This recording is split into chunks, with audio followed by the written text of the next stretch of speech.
Right, Sam, thank you so much for joining us on CBA Newsroom. How are you going?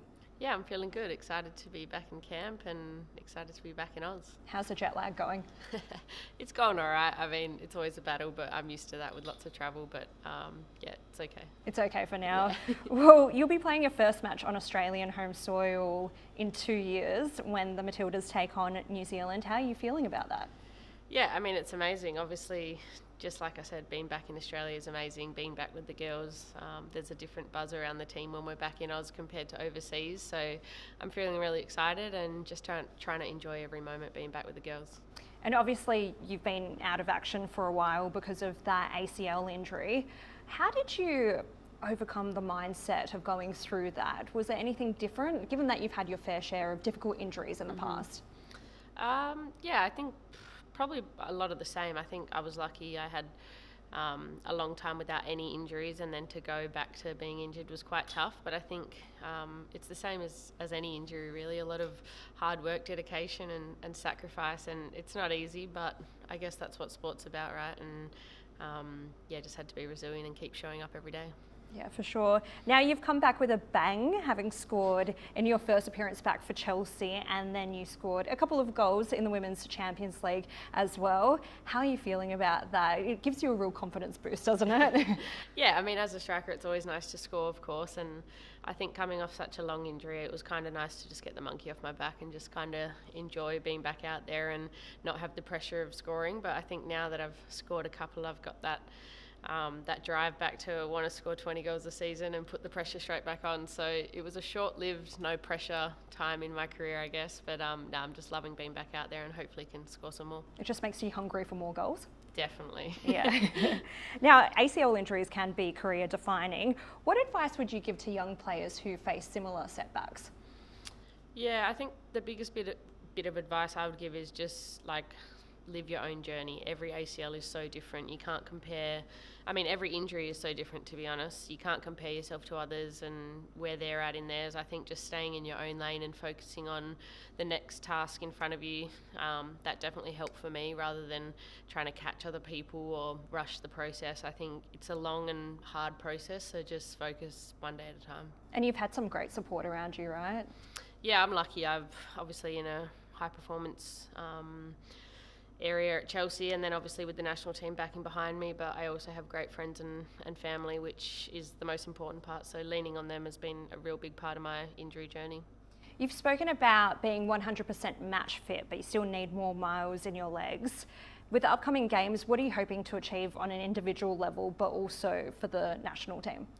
Yeah, it's a bit of a journey, of course. I've obviously come off a year and a half of playing. This is my first time travelling overseas with a lot of game minutes behind me. So there's a lot of variables that you have to deal with coming back from an injury, like you said, load, travel, fatigue. So I think my expectation is the expectation is to be ready and fit for the Asian Cup. So this will just be a building block, and I want to give my best and I want to play every minute I can, but that's not the reality at the moment for me, and I'm feeling really good, but the main priority for me is the Asian Cup, so I want to be fit and ready for then. Well, let's talk about the Asian Cup because it's kicking off in your hometown, Perth.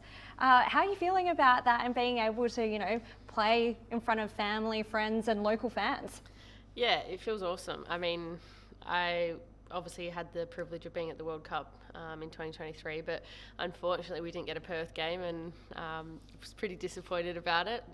But now that we have the home game at Optus, opening game, what better way to open the Asian Cup, and kind of a little reward for Perth. I think a lot of Perth fans were a bit disappointed about the World Cup, so now's their chance to redeem themselves and come out and support the girls and set us up for a good tournament. Yeah, in the West we're always forgotten about, as you would know growing up. We always missed out on always the artists. Forgotten about, but we'll be there. Yeah, luckily, this time.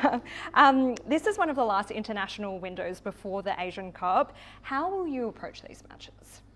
Yeah, I mean, every minute, every second is so valuable. Like you said, we don't have many games before the Asian Cup, and with everyone playing all over the world now, it's important that we make sure every session, every gym session, every moment in the game, every video session, everything counts. We've got to make the most of it. So I think it's just preparation. I think we're in full prep mode at the moment, and you obviously have to play each game as it comes and prepare for New Zealand, but I think in the back of our mind is the Asian Cup. What about that home crowd support? Because we saw unprecedented levels during the Women's World Cup back in 2023.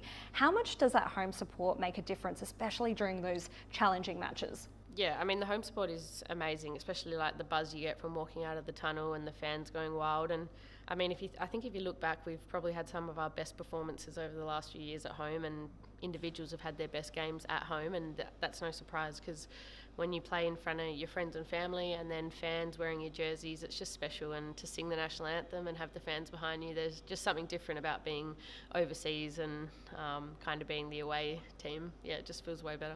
You were a part of the Asian Cup team that won back in 2010 when you were a fresh-faced 16-year-old. How much would it mean to you to be able to replicate that success and on home soil?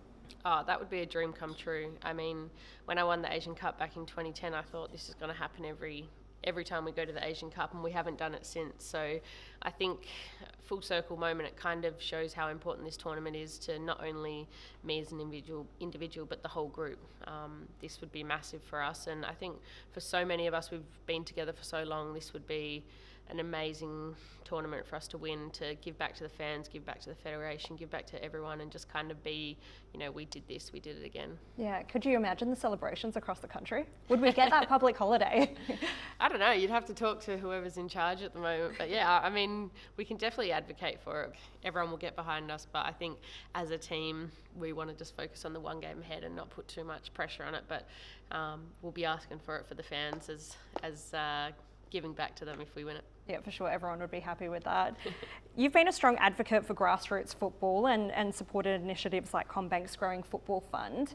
How important are programs like this, and how much of a difference would it have made when you were a young girl? Yeah, it would have made a huge difference when I was young growing up. We didn't have many opportunities at all. There was no visibility for the game, and I think, like you said, CommBank being involved is amazing for the visibility of the game, all the way from grassroots to the senior levels. And I think it shows young people that there is opportunity to make it. And I think that's the most important part about being a young footballer, is having the dream, having the vision that you can get to where you want to be. And I think probably at my age, we probably lost a lot of great footballers or great talents based on the fact that they didn't have the opportunity, they didn't see how far they could go in the women's game. So I think now having partners like CommBank only grows the visibility of the game, which ultimately grows the sport and grows the national teams, hopefully, for more success. Yeah. Because you came into football a little bit older, didn't you? Yeah, I was 12. Yeah, so it would have been a great opportunity to have been able to start perhaps 5 years old or even younger. Yeah, definitely. I was very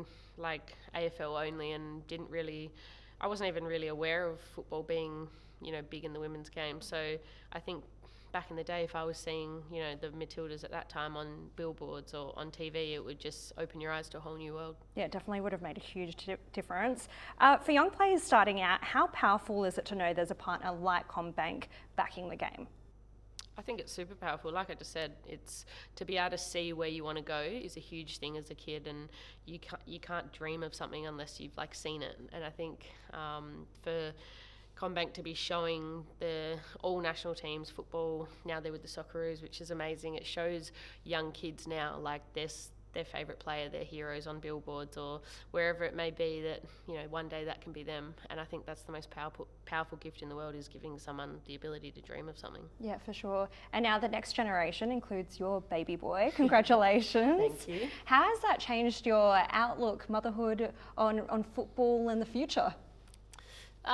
It's actually an interesting one. I mean, I've only had him for 7 months, but I don't think it's changed my perspective on football. I thought it would maybe, but I think I still love the game, and while I'm there, it's all in. But I think it's changed my perspective on home life. When I come home, I'm not sitting there watching clips of the game, how I can get better and all of that. I definitely have work and play now. They're separated, where I think that's been really healthy for me. I think before I kind of maybe stewed over training or games, whereas now I come home and I've got him to take care of, and just shows you a different perspective on life. And I think to have him has been amazing, and I think it's so much fun. It's more fun than anything. Everyone prepares you for all the bad things, I feel like, when you're a parent, the lack of sleep, all of that, but it's been so much fun. I've just had the best 7 months, just watching him grow and being the fun mum. Oh, that's so good. Who's he going to represent? Well, Probably Aussie. He's got an Aussie passport, so okay, so he's Aussie. yeah, he's an Aussie. So Aussie passport, Aussie for now, and no, I don't know. I think hopefully Australia, but I'll let him decide. We're kind of talking about what type of accent he's going to have, and it's probably going to be all jumbled. So we'll wait and see. Yeah, hybrid English, American, Aussie. Well, thank you so much for your time, Sam. We really appreciate it. No worries. Thank you.